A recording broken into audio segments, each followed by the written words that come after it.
All right. Hello, press. We have Jojo here joining us for the scrum. Please raise your hand virtually and I'll call your name. And we'll go with Michael from Dottie Sports first.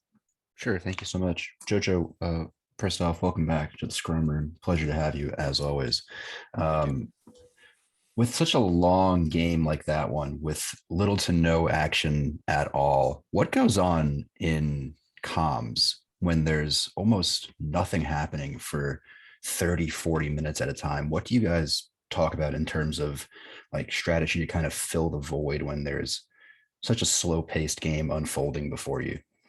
Yeah, I feel like when you're a spectator and you're just watching the game, it seems like we're just, just chilling, just farming, doing nothing. But in game, I feel like almost every minute we're coming up with ideas, what to do, when to get waves, which wave to go to and everything. So I feel like we're still always making a plan and being proactive, but as a spectator, it's like obviously you guys don't know and everyone else doesn't know.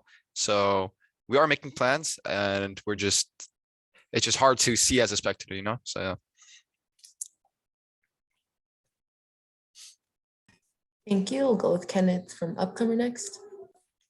Hi, Jojo. Just wanted to ask you something different that's not really related to the game. Wanted to ask you about your experience with the new Champions queue that's just gotten released. You've had a week to play around with it. How do you feel like how do you feel about it overall? And do you think it's a major improvement to the previous solo queue experience? Yeah, 100%. Before Champions Queue came out, I feel like I wasn't playing solo queue as much because, it was just I couldn't improve. The ping was pretty high and the players were not as good. And there's a lot of trolls, so I didn't really play that much, and I feel like that really impacted my performance on scrims and on LCS. I think after Champions Queue came out, I'm just gonna assume everyone really improved, and I feel like everyone's taking it seriously. So yeah, it definitely does help out. I think it's really good that they added this. Yeah. Thank you. Okay. Jojo, Digon's going to go in there real quick to get his mic off of your shirt. Okay.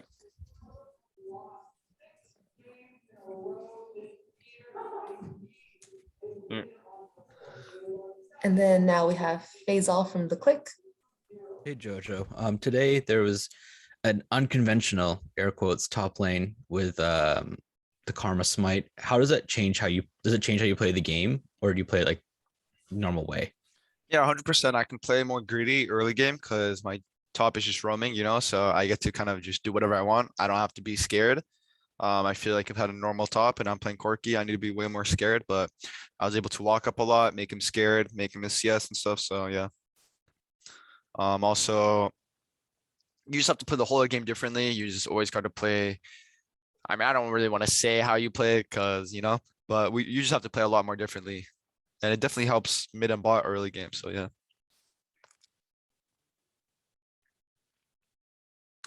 And we have Kenneth from Upcomer. Hey, Jojo, just going back to the Champions queue thing as a follow-up. Now that you've played it, what do you feel like Riot could do to make the system better? What do you feel like if there are any issues with it right now, like what do you feel they could do to improve the I feel like experience? oh, sorry. Okay. I feel like a really big issue is the LP gains, because if you win, you get 10, and if you lose 5. So it's kind of like whoever spams the most basically usually will be at the top. I feel like it should be +5, -5. I mean, I see what they're thinking because if they do this, more people will want to keep spamming games, so it does make sense. But at the same time, it's kind of hard to reach the top of the ladder board if you're not grinding every single hour it's up. So yeah. Thanks. Thank you. And we have Carver Fisher. Hi, Jojo. Sorry to add another Champions Queue question, but you're the guy smurfing it. So, do you see Champions Queue developing its own meta? Just because Discord comms, or do you think it's going to mirror the pro meta? Like different meta from the LCS? Yeah.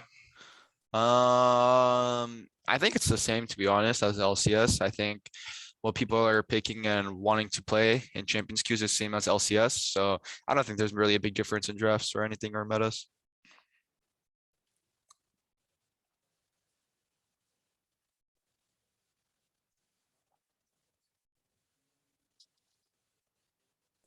And we have Faisal from The Click.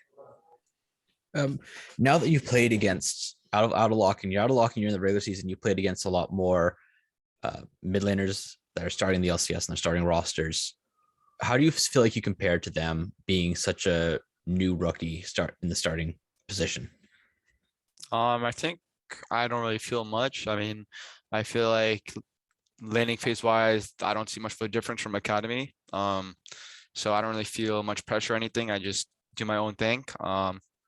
And yeah, I think I can definitely keep improving though. I think what's most important is just my mindset and learning to keep improving.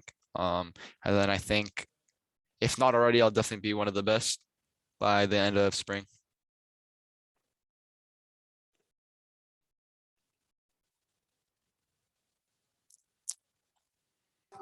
Kenneth from Upcomer. Hey Jojo. So I feel like in most of your answers to the press, when people ask you about this type of stuff, like how you're gonna wind up against other players in the league, you always seem super confident and very straightforward what you expect of yourself. Where do you feel like this confidence comes from, especially from such a young age? I mean, I don't know. Like I just say what I'm thinking, to be honest. It's not like I don't even know if it's like anything crazy. I just think that I'll become the best because just playing versus them and seeing how they play. That's just what I'm thinking, you know.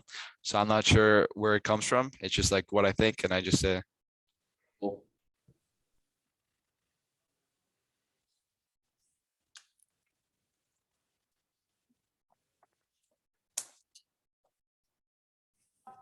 Then we have Kenneth from Upcomer again. Yeah, sorry. Since I wanted to go back a bit to the Champions League thing. I'm not sure if you played in the in-houses with when the ones that Core JJ set up back then. I can't remember personally, sorry. Yeah, But how do you feel like that experience compares to Champions Q right now? Like, is there one that you think is better, or do you feel like they're both equal? I feel like they're both basically the same. You know, it's running a Discord. You're playing in low paying with comms. It's basically the same, to be honest, but there's more incentive to play this since there's a prize pool and everything. So yeah, I think there'll definitely be more competition and more people wanting to play it. Cool. Then Carver Fisher, you can go. So we've seen a lot of, I would call it dark technology in the mid lane recently. And you're very much so one of EG's carries. Do you picture yourself sort of going towards some enchanters or some more supportive mid lane options? Or are you just, are you sticking with your identity as a player? I mean, we'll just have to see, you know. Yeah. We'll just have to see. Yeah. Okay, and I think we'll just end the scrum there. Thank you, Jojo, for taking the time out to talk to us. Thank you.